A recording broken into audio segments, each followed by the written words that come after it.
powered by Riverside FM. Rarely in my life has a seagull been the highlight of my evening. Tonight, however, after 90 minutes of staring at a chimney awaiting for signs of smoke from the papal election, a seagull flying around and landing on the Vatican roof has been a welcome distraction from the presenters' increasingly desperate attempts to fill the time. I'm looking forward to this papal election, and I feel well prepared, having just come in from watching the film Conclave a few days ago. There's unlikely to be so much melodrama in the actual papal election, but who knows? The conclave itself is an interesting concept. Its long history makes it feel somewhat archaic, yet the voting aspect keeps it more modern and aligned with other institutions. In particular, it distinguishes the Catholic Church's way of handling succession from other institutions such as monarchies that have traditionally had to rely on blood links or battles for succession. Indeed, the use of an election does feel more modern by contrast. However, the cardinals are a relatively small group. Certainly the election that they will participate in is nothing like the national and local elections that the general public experience. That in itself gives the voting process some interesting dynamics. For those not familiar with the mechanics of the conclave's voting process, in short, the election will occur with each cardinal having one vote for their preferred candidate. To win the ballot, a candidate must receive 2/3 of all of the votes cast. The results are announced to the cardinals after each round of voting, but the ballot itself is otherwise secret, i.e. the cardinals do not know publicly who voted for who. This process of voting continues in the form of rounds indefinitely until a result is achieved, with one candidate receiving 2/3 of the votes. Now, is this a sensible system for determining the outcome? What I mean by that is, would it lead to an outcome which is a sensible aggregation of the preferences of the various cardinals? To consider that, think of 3 features of doing this via conclave. First of all, the conclave itself allows cardinals to get to know each other a little bit better and therefore to understand their own preferences as to who they may wish to vote for. Secondly, the voting allows the cardinals to have a better understanding of the voting of others.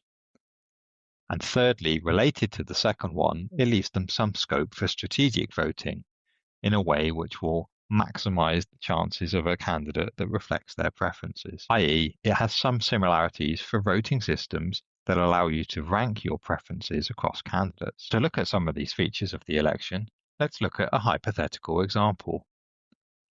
And given that many of you would have watched the film Conclave, we'll use some examples of names from that film itself. To further simplify, let's assume there are only 3 candidates amongst all of the cardinals. So we will assume that these candidates are Cardinals Bellini, Lawrence, and Tedesco. Broadly speaking, let's assume that these candidates represent the following schools of thought. Bellini and Lawrence both have a liberal outlook, whereas Tedesco is more of a traditionalist.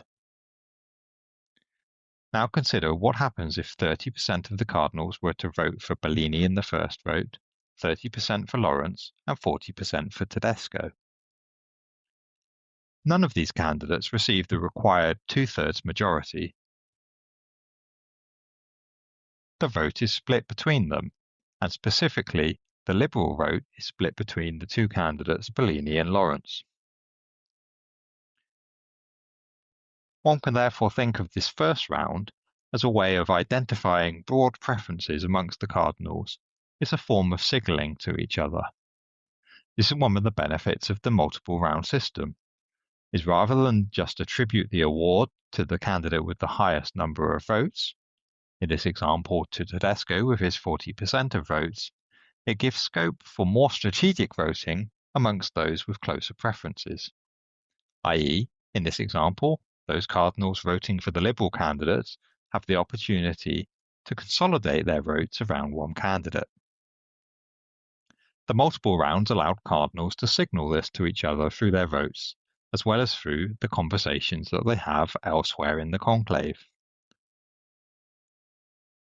Does this method therefore guarantee a good outcome? No, it depends on the strengths of the preferences of each of the cardinals, by which I mean how would they order the candidates between their first, second, and third choices, and how much difference they have in those preferences. In fact, in this example, it's quite possible that the outcome could be to end up in deadlock. Even if the Liberal electors were to consolidate around one candidate, let's suppose for the sake of argument it was Lawrence, they would still be stuck at only 60% of the vote, with 40% voting for Tedesco.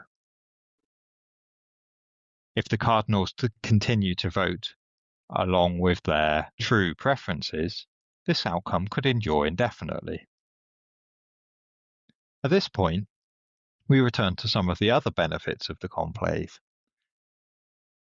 By its very nature, it's designed to force a decision, both practically, because of the difficulty of all of the cardinals remaining separated from the world for a lengthy duration, and perhaps more importantly, because the value and reputation of making a swift decision should lead to some cardinals making compromises where there is a clear preference, but it remains below the two-thirds majority. This could lead to some cardinals switching their votes away from their true preference to a preference which will allow a more decisive outcome. I'll be back watching the chimney tomorrow.